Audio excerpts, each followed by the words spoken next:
Il y a une jeune fille qui a eu un enfant avec un monsieur.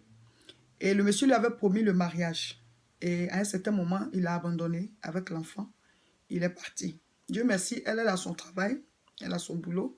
Et donc, elle est avec son enfant, elle a son coin où elle habite. Elle va à l'église, mais elle est très zélée à l'église. Elle soutient l'œuvre de Dieu, elle a sa vie de prière. Chaque dimanche, elle est au culte. En tout cas, ça va. Et elle est beaucoup attachée à la femme du pasteur, au pasteur. Elle leur explique ses sujets de prière. Tout le temps, ça prie ensemble et tout. Et puis, Dieu merci, le père de son enfant, bon, il n'est pas chrétien, mais il est revenu vers elle, qu'il veut qu'ils reprennent ensemble. Et il a même décidé de l'épouser. Ils ont fait le mariage. Et Dieu merci, elle a rejoint le foyer, elle est rentrée avec son fils. Et tout va bien. C'est fini. La soeur ne prie plus, on ne la voit même plus à l'église. Quand le pasteur appelle, ma fille, mon pasteur appelle, mais viens à l'église, comme ça ton mari aussi va te suivre. Venez, on va lui aussi lui parler petit à petit. Il va aussi suivre le Seigneur. Un couple, quand vous deux, vous êtes chrétiens, c'est bon. Ah, papa, ça va aller. Maman, pasteur, ça va aller. On va venir, ne vous inquiétez pas. La vie chrétienne, c'est fini. Il dit ça, la femme du pasteur, mais est-ce qu'au moins ta communion avec Dieu, ça va? Non, maman, à tout moment, ça ne va pas trop, mais je vais me relever. Et ça finit comme ça, on ne la voyait plus, elle ne venait plus à l'église, les pasteurs ne la voyaient plus. Ça a duré 2 ou 3 ans.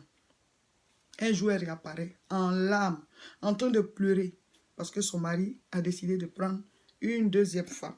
Et maintenant, son zèle est réveillé. Il faut la voir en train de prier encore, en train de chercher Dieu. Oh, oh, oh. C'est pour ça que j'ai prêché un message. J'ai dit, Jésus n'est pas un pompier. Jésus, là, ce n'est pas un pompier. On vient quand il y a le feu. Ce n'est pas un soldat du feu. On l'appelle quand il y a le feu. Donc toi, quand le monsieur t'avait abandonné, là, tu priais bien. Il est venu t'épouser. Tu as laissé Dieu. Maintenant, on dit, va prendre une autre femme, là. Tu viens prier encore. Mais ça, c'est quelle histoire? Donc vous, comment vous avez compris la vie chrétienne? Comment vous avez compris la vie chrétienne? C'est pour ça que j'ai dit, j'ai lancé le mouvement de devenir un vrai chrétien. On ne s'inscrit pas, hein, mais suivez les enseignements où je mets entre parenthèses devenir un vrai chrétien. Là, pour que vous puissiez comprendre quand on est chrétien, ça veut dire quoi? Parce qu'il y a beaucoup de faux chrétiens. Ça, là, c'est une fausse chrétienne. Donc, toi, Jésus doit éteindre le feu. Quand ça va, ça va. Donc, quand Dieu vous bénit, vous partez vous réjouir avec Satan. C'est ça. Qu'est-ce que le Seigneur, il a dit? L'apôtre Paul, il a dit, Galates, vous commencez par l'esprit, vous terminez par la chair. Oh, Galates dépourvu de sens. Il y a des gens comme ça. Ils sont dépourvus de sens. Ils commencent par l'esprit, ils terminent par la chair. Dieu t'a béni, tu te réjouis avec Satan. Il y a des gens même, ils prient jusqu'à Dieu les bénit. Ils ont leur diplôme et puis ça va fêter ça en boîte de nuit. Donc, Dieu te bénit, tu te réjouis avec Satan. Il y a des gens comme ça. Oui, Dieu t'a béni, aujourd'hui tu es riche, mais ton argent, là, ça sert à quoi? Tu nourris les gens en boîte de nuit, tu sers à tourner à tout le monde. Mais si on te dit qu'il faut soutenir l'œuvre de Dieu, c'est un problème. Donc, Dieu te bénit, c'est Satan qui en profite. C'est ça. Et après, on revient au Seigneur avec des lames, on est découpé en 1000 morceaux. Dieu va encore nous récupérer. Chers frères et sœurs, cet enseignement, c'est pour vous encourager à vous attacher au Seigneur, quel que soit ce qui arrive comme bénédiction dans votre vie. Parce que quand ça ne va pas dans notre vie, on est attaché à Dieu.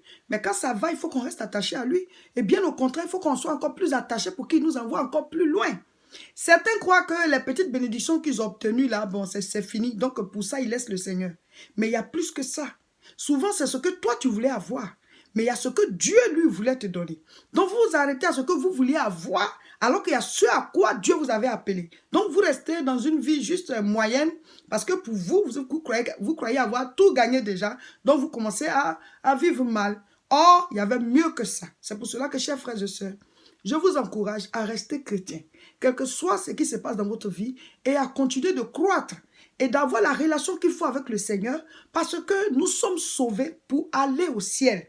Et pendant qu'on est sur la terre, on doit travailler à l'œuvre de Dieu. On doit se mettre ensemble pour que ceux qui ne connaissent pas le Seigneur puissent aussi le recevoir. C'est pour ça, on est sauvés pour servir.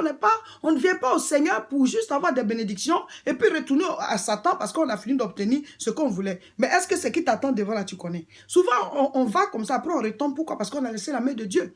Et d'autres aussi finissent avec des maladies graves, des accidents graves, des gens meurent de manière prématurée. Dieu n'avait pas prévu ça, mais tout simplement parce que tu es sorti de la voie du Seigneur. Restons avec le Seigneur jusqu'au bout. Il est notre Père. Satan n'a rien à voir avec nous. Quand on va vers lui, il nous détruit, il nous dérobe des choses et il nous égorge. Donc restons attachés au Seigneur jusqu'au bout.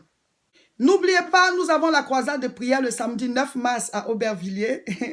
Là, nous avons vraiment prié tournant glorieux avec les croisades. Vous qui n'êtes pas encore venus, déplacez-vous, venez voir des choses extraordinaires se passent. Le Seigneur, vraiment, la délivrance est là, l'onction est là, la parole est là, l'enseignement est là. Il faut être là pour recevoir en direct. La prochaine croisade, c'est pour le samedi 9 mars à partir de 14h30. L'adresse, c'est la même, 29 rue Sadi Carnot, 93 300 Aubervilliers. N'oubliez pas, nous avons notre mouvement Devenir un vrai chrétien.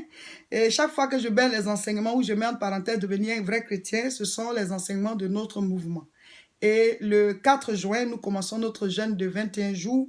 Mais en attendant, chacun de nous peut faire ses jeûnes personnels. Pour ne rien perdre de tout ce que nous mettons en ligne, abonnez-vous. Abonnez-vous si c'est sur Facebook, vous cliquez sur j'aime ou bien sur s'abonner.